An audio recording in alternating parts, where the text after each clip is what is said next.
We all want God's promises to be manifested. And remember, the Bible doesn't say you earn those promises, but you inherit those promises. So let's go to Hebrews chapter 6 and verse number 11. Remember the parable of the house built on the rock? First the person digs, and when he's digging, he is growing his faith. Praise God. And because he knows he is built on the rock, when the storm comes, he stands on what he believes in, that he has built his faith. So now, in the midst of the storm, patience comes to strengthen him and not quit but continue to speak, because in the midst of the storm the battle is not outside, the battle is inside. The things that you see is opposite to things that you believe in, and things that you see is putting pressure on you so that you open your mouth and speak the things that are hurting you. But patience will help you to endure, persevere, and not give in to the things that are trying to attack you from outside. You're going to hold on. You're going to continue to give praise, thanks, and very important, the promises of God. Now, when a person does that, he continues to do that, changing the scene, using the unseen, and now that unseen is changing that scene into a new scene in favor of you. Give me the 10th one. For God is not unrighteous to forget your work and labor of love, which you have showed towards His name, in that you minister to the saints and do minister. And we desire that every one of you,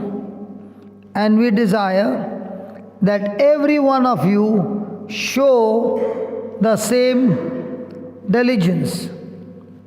Show the same diligence to the full assurance of hope unto the end. Now, when you are in a hopeless condition, do you feel like quitting? Yes. So, when does a person feel hopeless? When he's put pressure through his troubles, and he comes to a conclusion. He comes to a conclusion that there is no more hope, so let me quit. Praise God.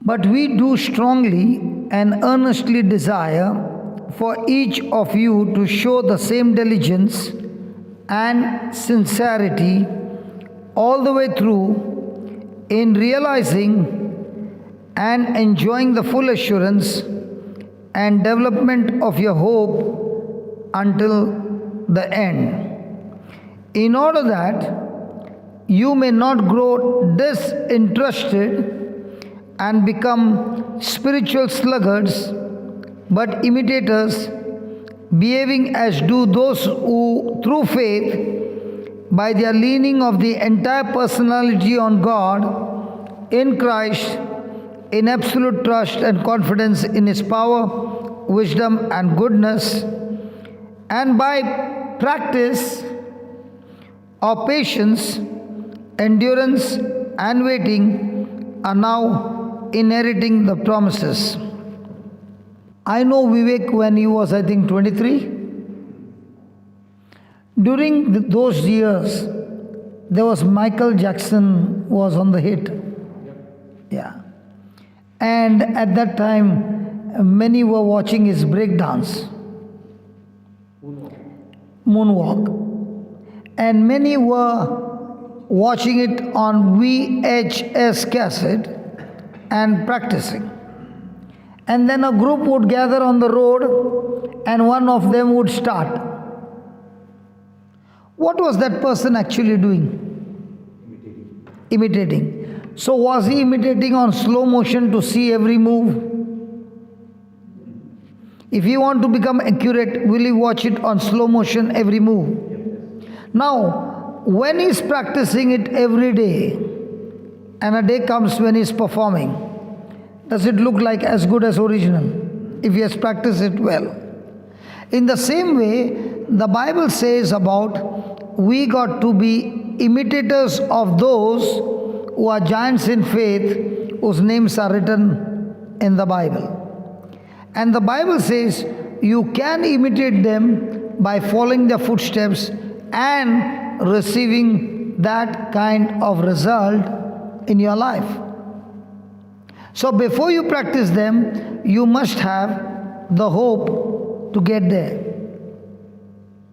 So hope is that desire that you have, and you want that desire to be manifested in your life, and that's why he says, we do strongly and earnestly desire for each of you to show the same diligence and sincerity all the way through.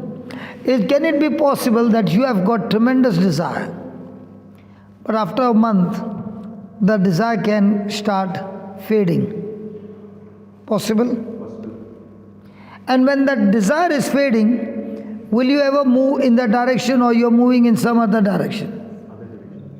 So the enemy is going to be all the time trying to distract you from the right destination to give you a different destination. Now Vivek knows me from those many years. Now it's been around 24 years for us, 24 or 23 years.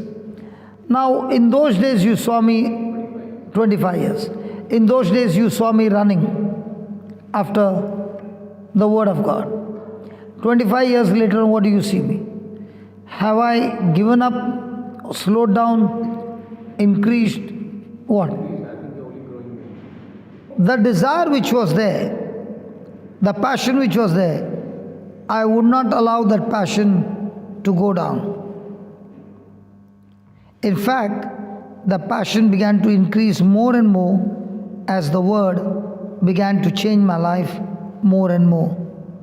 So he's saying, what you desired for, sincerely, you are realizing and enjoying the full assurance and development of your hope until the end. So this hope that I have, it needs to be developed.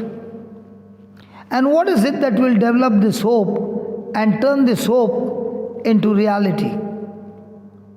It is everybody seated here has got a hope, has got a dream, has got a vision, has got a desire. But everybody wants it to bring it to pass. But to bring it to pass, what do you need? The first thing you need is the promise of God. And that promise of God supplies you faith. And that faith is the substance that has power to change your desire from the invisible to the visible. And He has given you promises. But then He says in the 12th verse, in order that you may not grow disinterested and become spiritual sluggards. So can that be an interest at a big high passion? And when opposition comes, when trouble comes, when all kinds of negative things come against you, can that interest start getting weaker? Possible. And when that interest starts getting weaker, can there come a time when you're no more interested?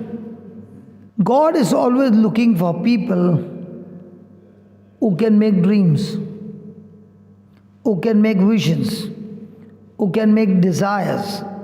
But one thing very important is, these visions, these desires have to be tied up with the promises of God, so that those desires don't operate in the flesh, but they operate in the spirit.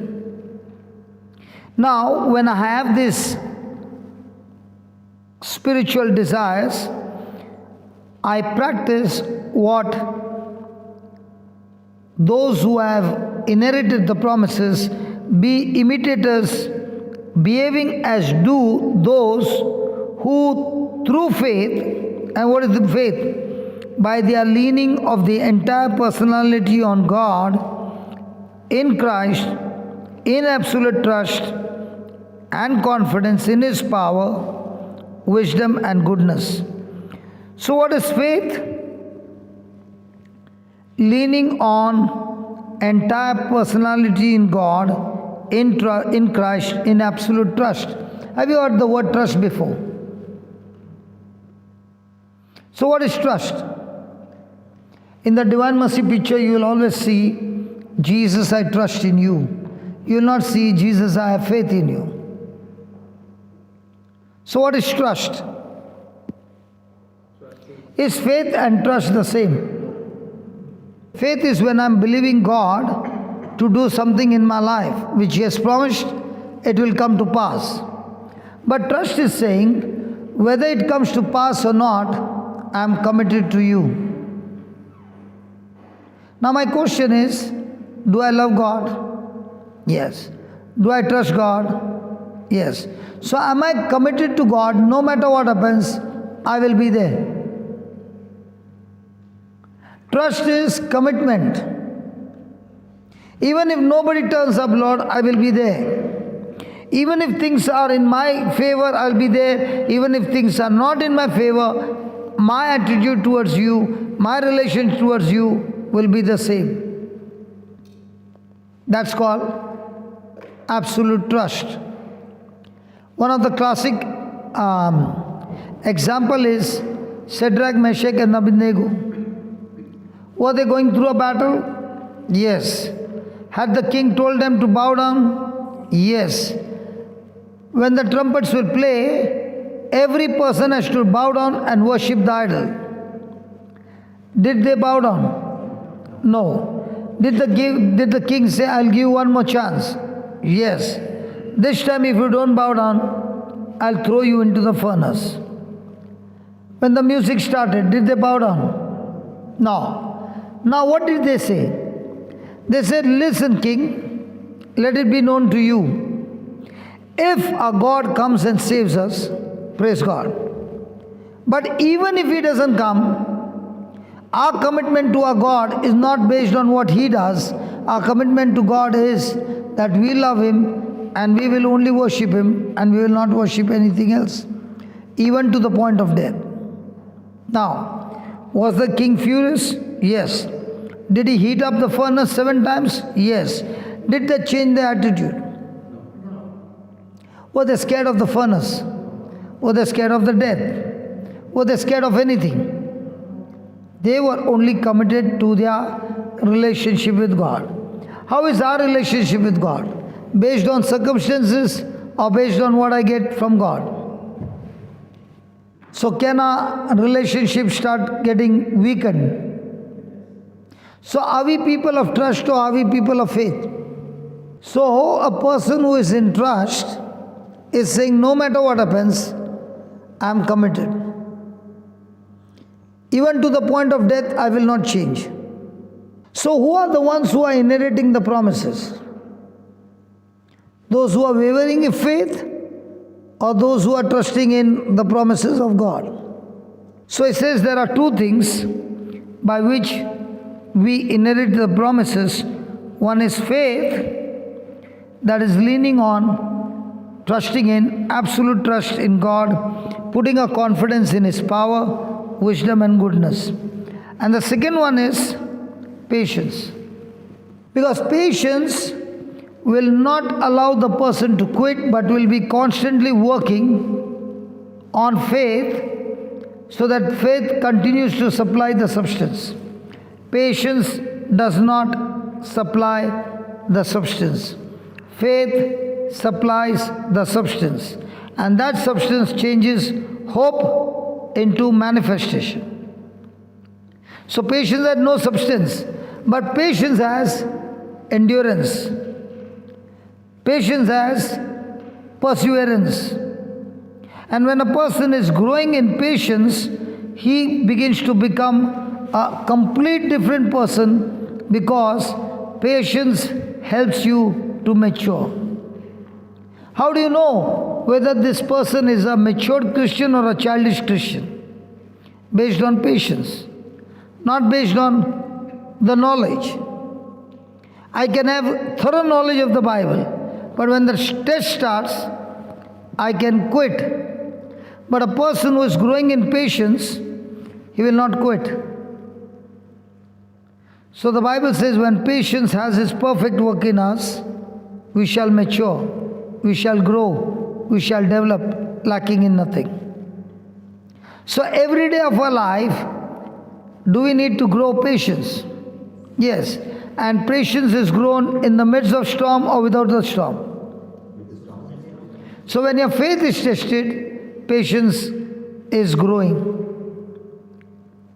So patience will help a person to stay constant no matter what comes against them. No matter what is thrown against you, which you can hear, which you can see, which you can feel, but yet you make that decision, I will remain constantly, consistently the same attitude that God has promised me. So before I inherit the promises, will there be a test? Yes. Will there be a storm? In the midst of the storm, will I be growing in endurance, in patience, in persevering to the end? And when you persevere to the end, now will that promise remain a promise, or has it turned into reality? So let's say the mother is praying for the son. And the son is all the time speaking negative words to the mother and discouraging her. Now, can that break a heart? Yes. Can that give her hurt? Yes. Can that get her into unbelief? Yes. But still she chooses to walk by faith and not by sight. So even though it is taking time, her mind is set on what God said. Even though she is bombarded with so many things, she still continues to believe and say, Lord, this is what your word says, and this is what I'm stuck with. So when she is putting pressure on those negative things coming against her, by persevering, enduring, developing patience, now will she lack anything? Will a person lack anything? One of the reasons there is lack in my life is because during the test, when the test was supposed to produce patience, I would have gotten into fear, and that fear would have short-circuited my faith, producing impatience, and I quit and I lost the battle. Praise God. So please write down. The definition of patience is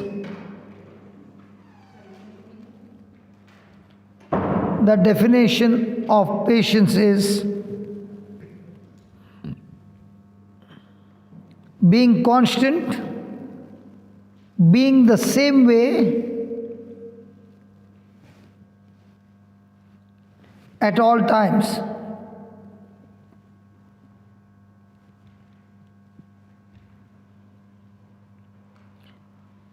In capital letters, please. We must always respond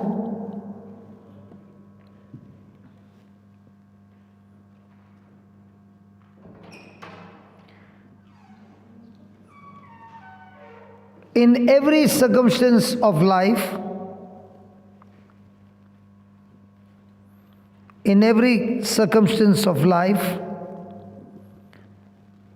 the same way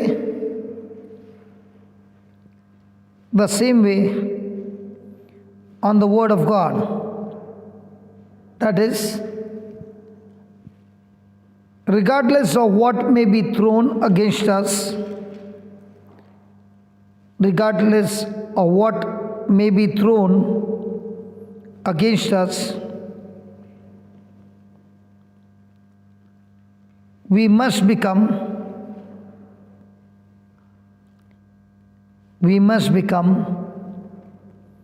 so Word of God minded. We must become so Word of God minded that we don't act in fear,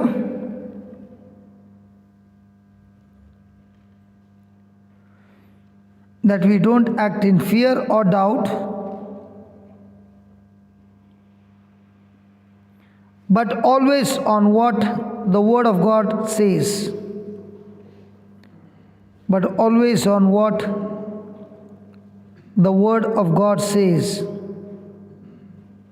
The Word says that Jesus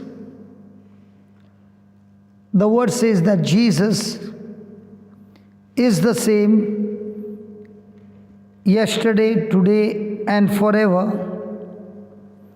The Word says that Jesus is the same yesterday, today, and forever. Jesus has and will always respond. Jesus has and will always respond to the Word rather than to the circumstances,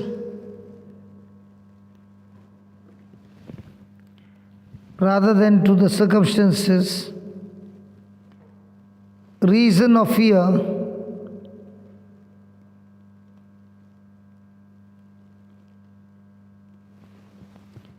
and this is the way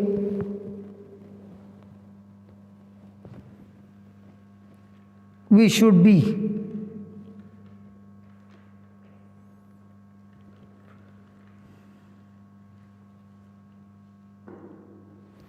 Give me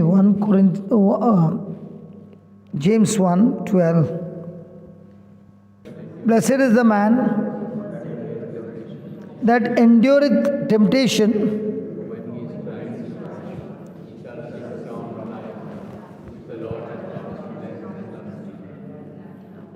so is a person blessed when he faces temptation? Be careful of my sentence. Is the person blessed when he faces temptations?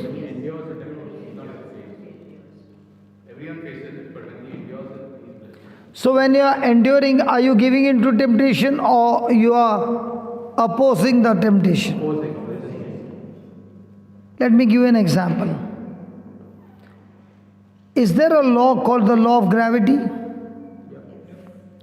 Does the law of gravity pull everything down? So are we living in this world? Yes. In this world, is there a law of sin and death causing trouble in our life every day of our life? Now, even though the law of gravity is there, can the law of gravity be used in the right way? For example, the cars that move at 100 speed. What if there was no law of gravity? Where do you think the cars would be? All side. But still the car is on the ground. But there is another law which is used by which the plane flies. So what about the law of gravity? Is it not used? So how does the plane fly?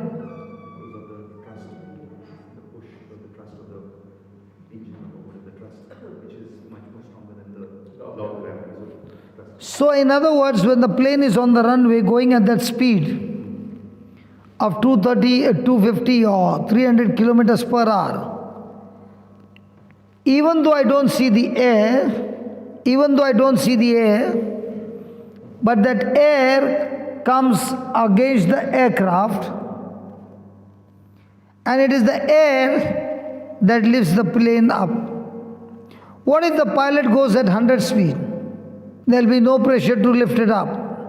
In the same way, in a life, negative things that are coming against you is like the law of gravity. It is constantly on. It is not even for a moment that law of gravity is switched off. But in spite of the law of gravity, does the plane fly? Yes, yes. The reason of flying is it operates on another law called thrust and lift. In the same way, we have the law of faith and we have the law of fear. The law of blessing, the law of cursing. The law of sin, the law of holiness. Every moment you are in charge, which law are you going to activate? The law of seen and the law of unseen. So in our everyday life, which one are we champions in practicing? Seen. So when you are operating on the law of seen, S-E-E-N, are you operating on the law of the Word of God? But the law of the Word of God is always of things unseen. So how do you know whether you're going to win or lose? Sorry? The word says it's finished and I've already won. So I've declared it and I've... So the Word speaks about things not seen. Yes, that's what... Okay. And which laws do we practice? The seen law. So will temptation come? Yes. Will opposition come? Yes. Will unjust suffering come? Yes. And Jesus said, forgive. So let's go and study on this subject that this brother wanted to hear about forgive. Is it easy to forgive 70 times 7? Okay. Go to Luke chapter 17 and we'll come here again.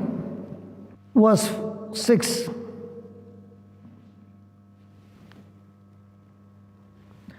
Is that TV different from this? Yes, it's getting disconnected.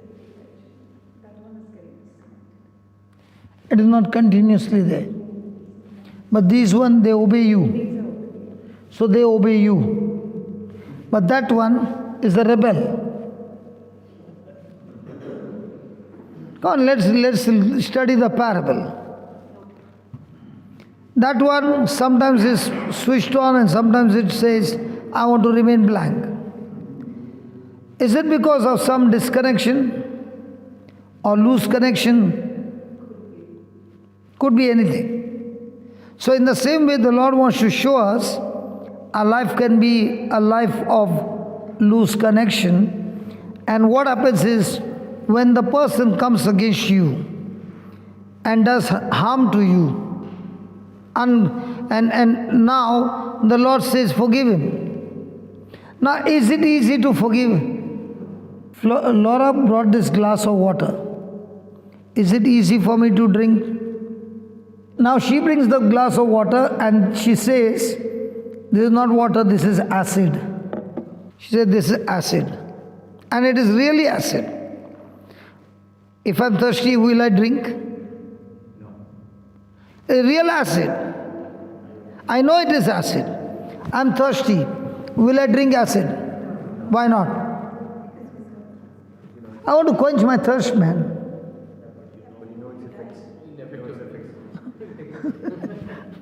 So when I know acid, even if I'm thirsty, I will not drink. In the same way, when I understand unforgiveness, it is worse than an acid, because that spirit of unforgiveness can take you to hell. And Jesus says, when somebody comes against you, it is for your own advantage that you forgive. Because if you don't forgive, that unforgiveness is a poison that will kill you. And not only kill you, that unforgiveness will now take you to hell. Then he says, I will give you the formula by which you will be able to forgive somebody easily. And that we'll study tomorrow. Praise God. Praise God. Nobody is interested in studying today. Very good. Thank you, Jesus. So we'll study tomorrow, okay? Now faith is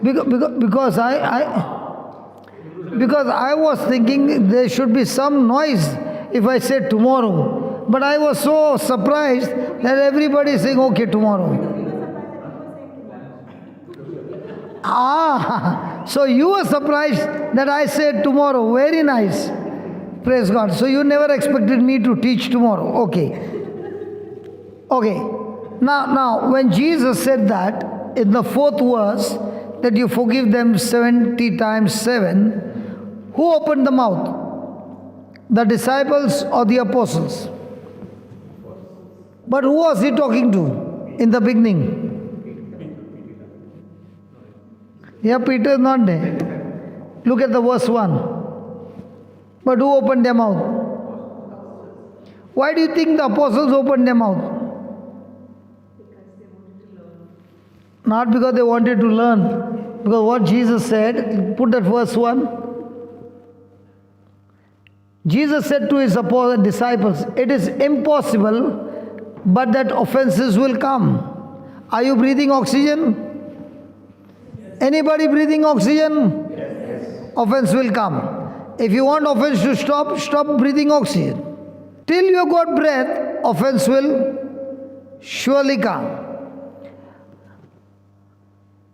But woe to him, curse to him, through whom they come. It were better for him that a millstone were hanged about his neck and he cast into the sea, than he should offend one of these little ones. Now who did maximum blunder? Peter. What was the relationship with everybody in the team of 12? Full of love. No. What was that? I'll sit to the right, you sit to the left. We two sit, we'll tell our mother to talk to Jesus about it, and all you rest go and So there was so much of dispute. So was there offense to the full? Hello. They were chosen by Jesus, but were they having offenses? And when Jesus said, if offense will come through you, it is better that a millstone be tied around your neck, so that when they throw you, even your dead body should not be coming. Even there should be no funeral for you. Hallelujah. So now imagine all the apostles hearing this word. What can they see around their neck? Jesus is giving such hard teaching, and then he's saying, take heed to yourself. If a brother trespass against you, rebuke him, and if he repent, forgive him. And if he trespass against you 7 times in a day, and 7 times in a day, turn again to you saying, I repent, you shall forgive him. Come on, Lord. One friction takes at least 1 week. And you're saying 70 times 7 in a day. Married people, tell me, when there is a friction with your spouse, how long does it take? She said 7 seconds. How many of you believe her? Please explain this verse 3. Take heed to yourselves if that brother trespasses against thee. He says, rebuke him. So Yeah. what does that mean? And then he says, if he repents, forgive him. Listen, when you rebuke him, you are making a correction to him. Okay, that way. Okay? Yeah. So when you ask him to make the correction, he doesn't want to correct himself. Okay. Now even if you forgive, has he made a correction? So will he ever receive the forgiveness? No. See, in the kingdom of God, God is able to do everything for you. And he has done everything for you. There's one thing he can't do for us. But how is this different to what you preached a little while ago? Just 17:3, Luke 17:3.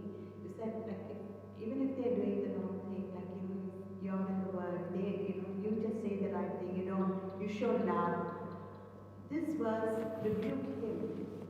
Okay. Can you make correction to everybody? No.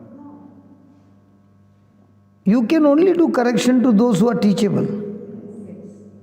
If a person is not teachable, don't try. You will start a holy. और रहेगा शेकोटी, उसका होली बन जाएगा, bonfire हो जाएगा. Okay, there's one thing God cannot do. He can do everything for you. One thing He cannot do. Tell me what? Huh? You can decide. You can't decide. Has God done everything? Has Jesus finished everything on the cross? One thing He can't do, believing part. He can show you everything again and again and again. But if you have thought, I do not accept it, God cannot make you believe. Could He make Pharisee believe? Were they full of rituals? Were they good in rituals? But were they good in truth? Was the scripture the same? What the Pharisees had the scripture and what Jesus had the scripture, was it both the same? Then how come the Pharisees could not heal? Because they didn't believe. There was no love. They didn't believe in the scripture. They use scriptures like a policeman to punish people. How did Jesus use scriptures? With love. With love to save people. So are you using scriptures to argument, or are you using scriptures to save? Two kinds of people will come to ask you questions. One will be the Mother Mary group. She asked Jesus, she asked God, the angel Gabriel, how is it possible that I will become pregnant? I have no relationship with man. Did the angel Gabriel give her the reason? Yes. Did he give her the testimony? Yes. Did she change? Yes. Did she say, now I understand. Let it be done unto me according to your word. One group. Second group is asking a question. And you give them the answer. Do they change? Every day it is the same. There are some from Mother Mary group who want to know and they are quick to change and their life becomes supernatural. But there is another kind of group which say, I know it's right and I'm not going to change. But in their personal life, they can argue, they can share everything, but their personal life is messed up. Could Jesus change one Pharisee? Did He spend more time with the Pharisee? Did He spend more time with the sinners? Were they ready to change? So who walked home to heaven? The sinners or the Pharisees? The one who gets into a religious mindset is on a very danger zone, because even though he sees, he will not see. Even though he hears, he will not hear, because he has already hardened his heart, hardened his ears, not to receive what God wants to tell. Have you heard hardened heart? You know what's a hardened heart? Or a stony heart? It's only about unbelief. The person is very sensitive to the environment, but harden the heart to the word. Now let me give you one of the example. Did Adam and Eve commit sin? Were they hiding behind the tree? Did they take the fig leaf and cover themselves? Now in their mind, is it covered? The shame is covered in their mind. The first designer of clothing was Adam and Eve. And what was their clothing? Fig leaves. When the sun came up, what happened to the fig leaves? So man has designed his own system to say, I have covered up. But did God say that's okay? No. Did God follow the system? He sacrificed an animal for Adam and Eve to get the animal skin. What do you think the animal would have said? God would have said, I want your skin. The animal would have said, I did not do any blunder. Those two, no, they did the blunder. So why are you killing me? I am innocent. When the animal would have said, I am innocent, God would have said, that's exactly what I want. They were innocent, but now because of sin, they have become guilt. And I'm going to take your innocence and cover them with your innocence so that they will live. So, what was man's religion? Even though I'm in guilt, it's okay, but I've covered up. But for God, you cannot cover up until an innocent dies for the guilty. Until a substitute takes the place of the guilty. So everything in the kingdom of God cannot be understood with my natural senses. It has to be understood by the revelation of the Holy Spirit. So now here comes, go to the 5th verse. So 5th verse is the apostles are opening their mouth and saying, please increase our faith. Why do you think they must have asked that? Please increase our faith. Is the subject about forgiveness? Yes. So what has faith got to do? It's too hard to forgive according to apostles. So why are they saying increase our faith? So that they learn to understand His word and understand what He's talking about. So they are saying, God, Jesus, what you are asking us to do, it is impossible. So please increase our faith to understand what you are saying, to practice it. So here is Jesus giving an answer. How is a person able to forgive unlimited times? Can our life be like this? Sometime on, sometime off. Hello? Sometime inside the church but off.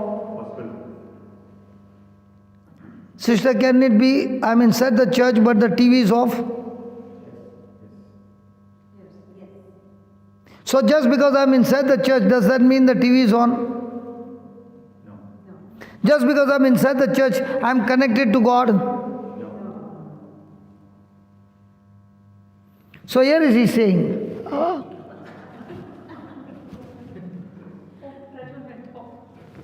now can it be that this one was naughty fellow, now this one got that? So can the infection go to the other person? I think the Lord is teaching us parable very nice. This fellow is looking at him and he is imitating him now. Thank God this one is looking at this side. Is hallelujah. If you had faith as a grain of mustard seed. Pause. Did he speak about the size? Did he speak about the size? It can be size and it can be a comparison of a seed. It can be both. So let's start with comparison of a seed. If you got a grain of mustard seed, so let's say I got a mango seed and I show you, what do you see? If I got a mango seed, real mango seed, and I show you, what do you see? Mango seed. Anybody different answer? Somebody will say, I can see an orchard. He says, I can't see a mango seed, I can see an orchard. Means what? Is he seeing the seed from his external eyes, or is he seeing the potential of the seed through his spiritual eyes?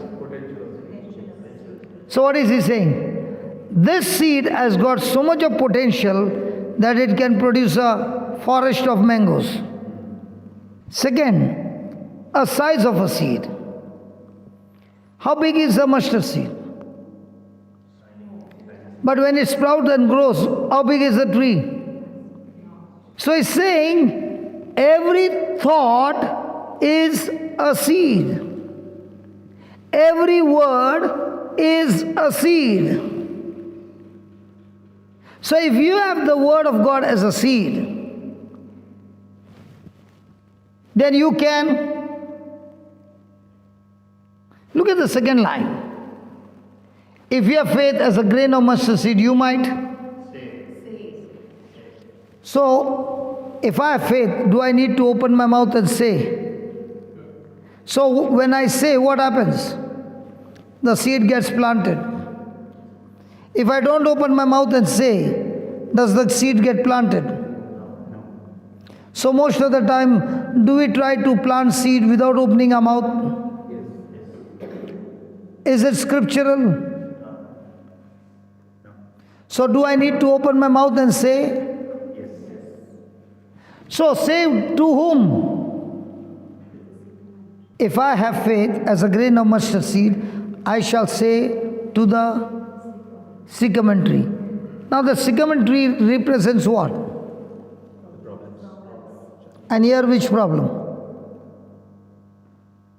What was the topic on? Forgiveness. Very good. So what tree is this? The tree of unforgiveness. What is the speciality about a sycamore tree? It is a big tree. But this tree has got root. It lives in a desert. And you cannot kill this tree until you are able to uproot that root completely. Even a piece of root remains, it will grow again. So in our life, do we have sycamore trees? When was the last time you spoke to the sycamore tree in your life? When was the last time you spoke to that spirit of unforgiveness in your life? Do you speak to the spirit of unforgiveness? Very good. And what do you speak to the spirit of unforgiveness? Be thou plucked up by the root, and be thou planted into the sea, and so how many spirits are supposed to obey you? Every spirit. When was the last time you spoke to those spirits? So are we people of faith who pray, or are we people of faith who say? Brother, do you need any physical healing before you leave? Everything good? Thank you, brother. Can you use that stick without touching the ground? Can you use that walking stick without touching the ground? But after that fall I had brother. So now you are still with fear. Can you change that fear and start walking in faith? I don't need it and thank you. Yeah, start walking in faith. Good.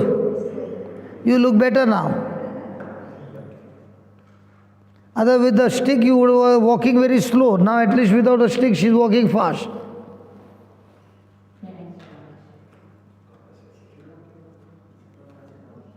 Now when you reach the gate of the church, you don't put the stick again down.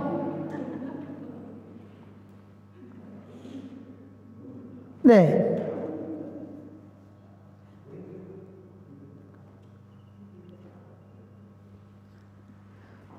Praise God. When was the last time you spoke to the spirit of unforgiveness? Now did we learn before the break, we do not fight against flesh and blood, but against principalities and powers of darkness. So if a person has got that unforgiveness, is it the person has got, or the spirit has captivated the person and made a slave, and the spirit of unforgiveness is ruling over that person? So in my marriage, when I was going through the crisis, there was one word that touched my life, that love does not want its own way. Love does not seek its own way. Now did that seed that I planted for months and speaking for months and practicing for months, did the seed started sprouting? Yes. Did it start growing? Yes. Did I ever know that that seed would be the turning point in my life that would restore my marriage? What if that time I would have told her, come to Bombay?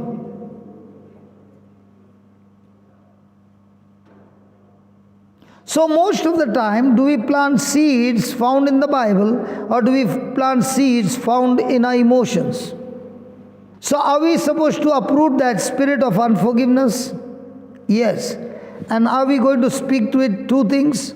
What to do, where to go? So from now on, everything that you see in your life, in your children's life, in your marriage, in whatever, are you supposed to speak to the spirits, be uprooted and be thrown into the sea? Now does this scripture say it will obey you? So who is on the driving seat? Hello, who is on the driving seat? We. So do we need to worry or do we need to start dancing? So are you using the weapon of God or are you using the weapon that the world is teaching you? And if you are using the weapon of God, are emotions involved? Or Weapon of the world. Weapon of God.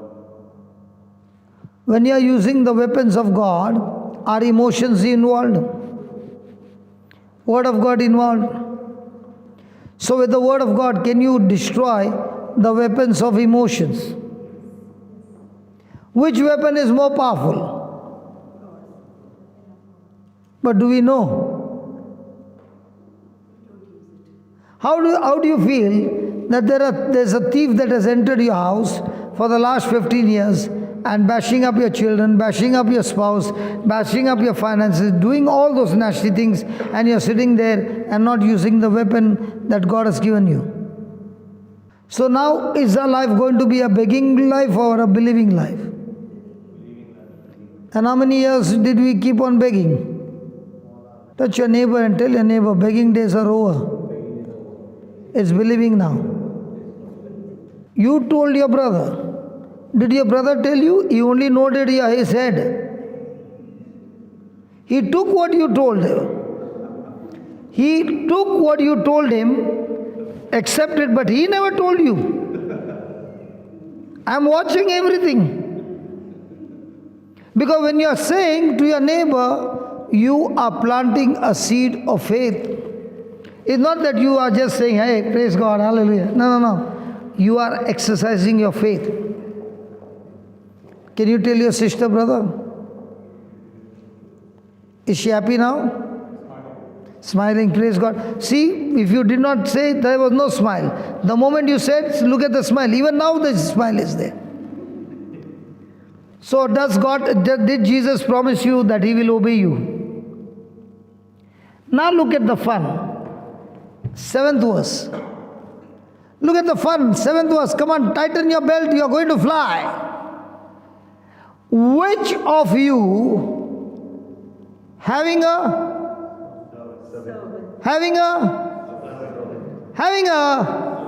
servant plowing and feeding cattle, is it a hard job? Manual job? Laborer's job? Will say unto that laborer, by and by, when he's come from the field, go and sit down to meat. Will you tell him, okay, you worked hard, so now you go and take some rest and go to sleep? Will you not rather say unto him, make ready wherewith I may supper and gird thyself and serve me till I've eaten and drunken, and after that you shall eat and drink. So Jesus is saying, will you give that servant only one job or multiple job?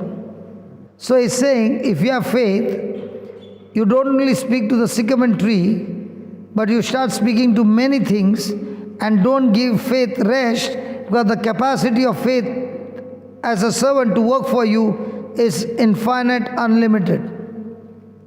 Can you believe that God has given you faith, who is not a servant but can work like a servant, and is saying, can you give him multiple jobs? How many jobs do we give him? How does it look? Faith is sitting on a chair and eating popcorn and watching TV, whereas you are working hard and doing all housework and everything, sweating and really tired, and faith is sitting and eating popcorn. Why is he eating popcorn? No job.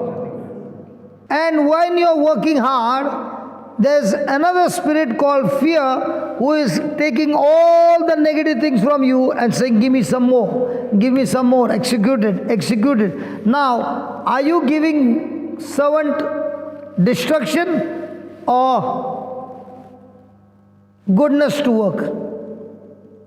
If you are speaking your problem, did you give Holy Spirit a job or evil spirit a job? Hey, how is your child? My child. How is his friends? What about your husband? Now, whom are you giving work every day? Satan. So Satan will work for you. Yeah. Bring all things that you said. Yeah. That is the spiritual law.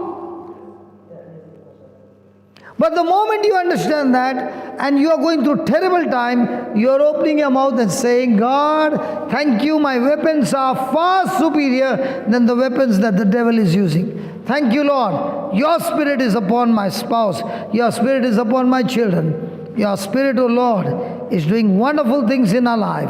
Thank you for anointing all of us. Thank you, Lord. We are filled with your love, with your love, with your love. And we are joyful people, filled with peace and joy. And thank you that you have given us the victory in Jesus' name. Now, did you give some job to faith to go and perform for you? So all you mamas, are you going to be worried and depressed? Anxious? Or are you going to give some job? Touch your neighbor and tell your neighbor, give faith some job. Okay, can you sit down for 10 minutes? I'll just give notes. Then I will close. Those notes will help you. Please. See, even if you go early, there will be a traffic jam. So anyway, you're going to lose your 10 minutes. So I will ask Faith to go ahead and open the traffic for you. Being sound in patience,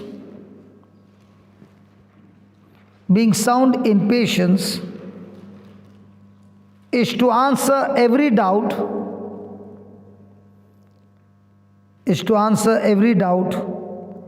and fear with the firm assurance, just underline that, firm assurance. With the firm assurance, confidence, and confession.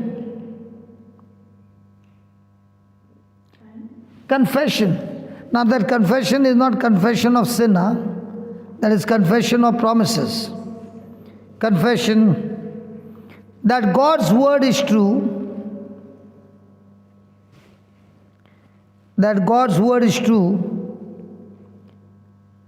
no matter what we feel, hear, or see.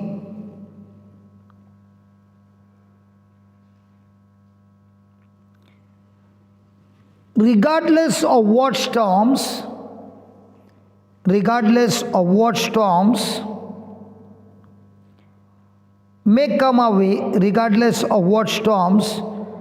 come our way,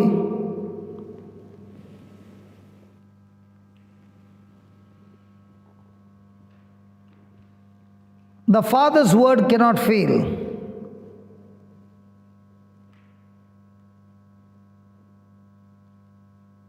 The Father's word cannot fail. In that kind of atmosphere,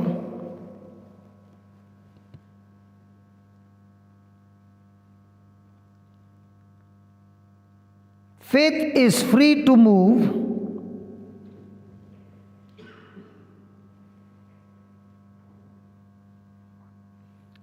and overcome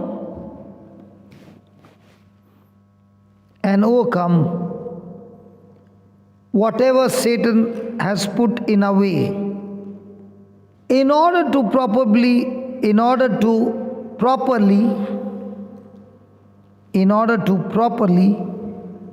develop the power of patience,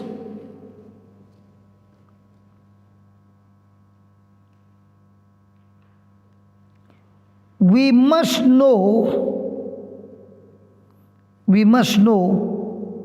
what the Bible says,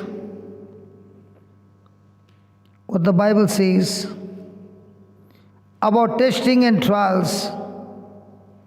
It is very important to know.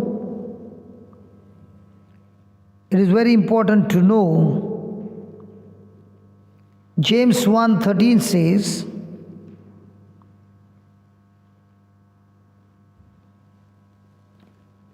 God is not tested by evil.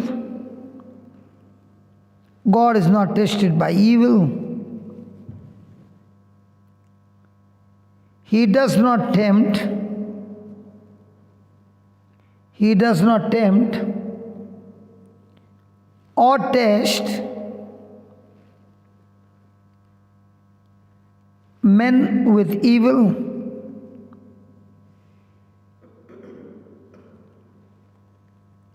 We are warned to never say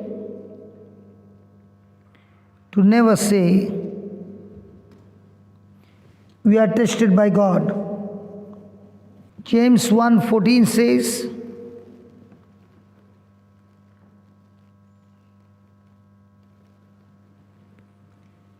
a test or a trial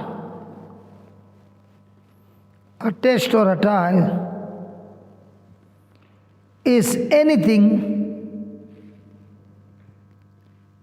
that applies pressure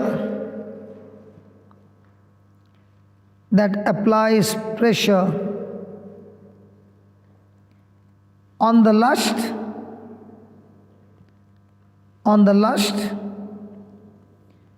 and desires of the flesh. Any pressure that draws us away,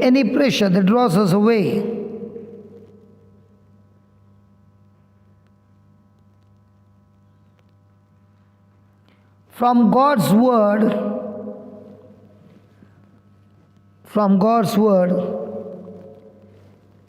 is the beginning of a test.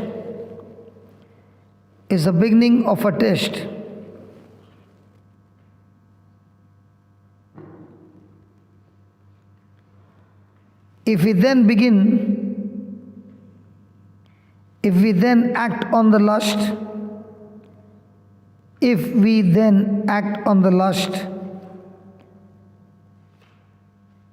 sin is the result.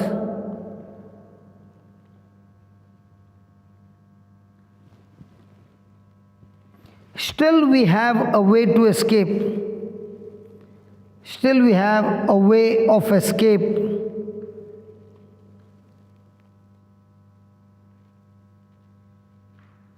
Because the word says,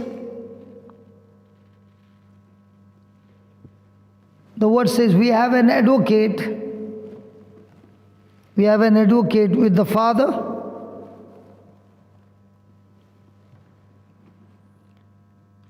Jesus Christ.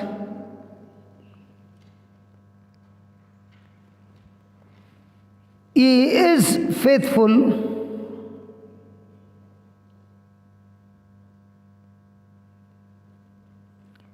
to forgive us our sins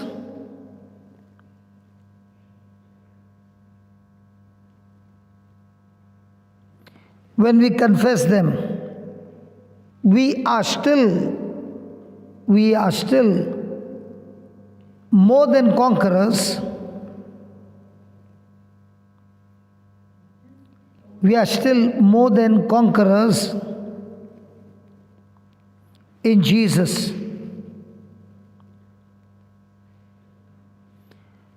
When Satan applies pressure on our bodies,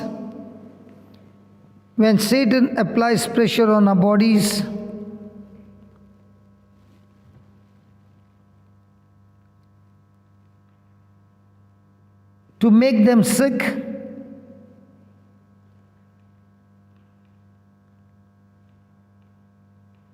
we don't have to succumb. We don't have to succumb to that pressure. We don't have to succumb to that pressure.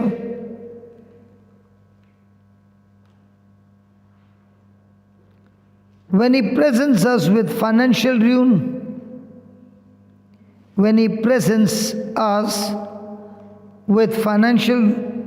ruin,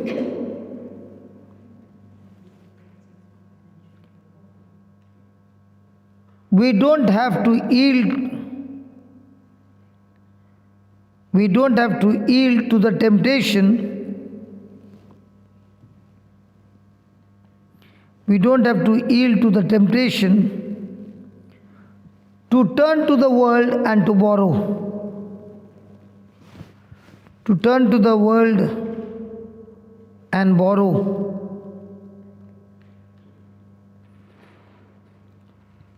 Most of the time,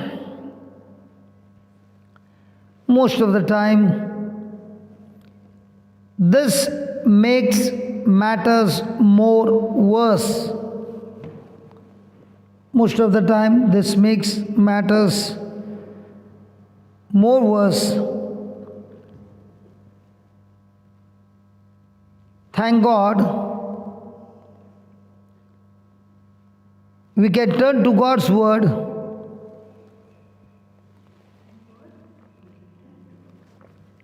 We can turn to God's word in Philippians 4:19 and use our faith.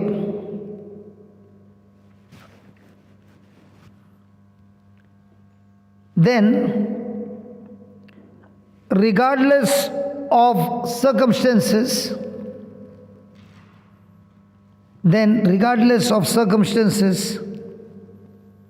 we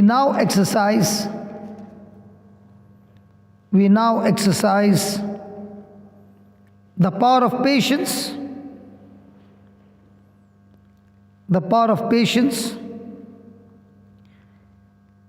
and continue to stand fast, and then continue to stand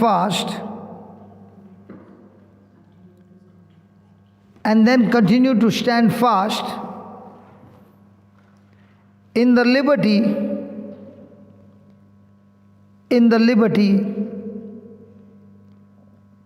to which we have been called. I'll give a small parable about this. Small parable of this, what you just wrote. Because you want patience to help you to stand. The Bible says walk in the Spirit. The Bible doesn't say walk with the Spirit. Walk in the Spirit. Let's say in that bag, you have got 3 bottles of whiskey. And you're walking with that bottles. Will that bottles have any effect on you? No. But let's say you open one of the bottle and you drank half the bottle. Now, will that affect your walking style, speaking style, thinking style? Why did it affect you? Because you're walking in the spirit of alcohol, which has taken over your mind, which was sober, and now you're talking nonsense. In the same way, if a person takes the word of God and gets drunk in the word of God, now he is no longer talking. The Spirit of God, the word of God is taking control over his mind, over his life, and now he's talking faith, he's talking patience. So now when you're going, are you going drunk with alcohol, or are you going drunk with the whole day word of God? And if you can take your drink every day like this, on a daily basis, after 1 month, will it affect you? Will you be talking differently? Will you be thinking differently? Will you be dreaming differently? Will that change your desires? And that's how you walk with faith and patience. So no matter what people throw at you, you'll be still speaking what you're drunk with. Thank you, Jesus. Did it help you in any way? So, Father, we thank you for this beautiful place that you gave us. And thank you for this whole day that we spent with you. And the seeds that have been planted in the heart are incorruptible seed, Lord. And thank you that as we leave from here, your word does not leave us. Thank you for the recording that is going to be broadcasted on the YouTube. And thank you, Lord, as we are going to hear this teaching again and again and again. We are growing our faith, digging deep to find the rock and building a foundation on this rock.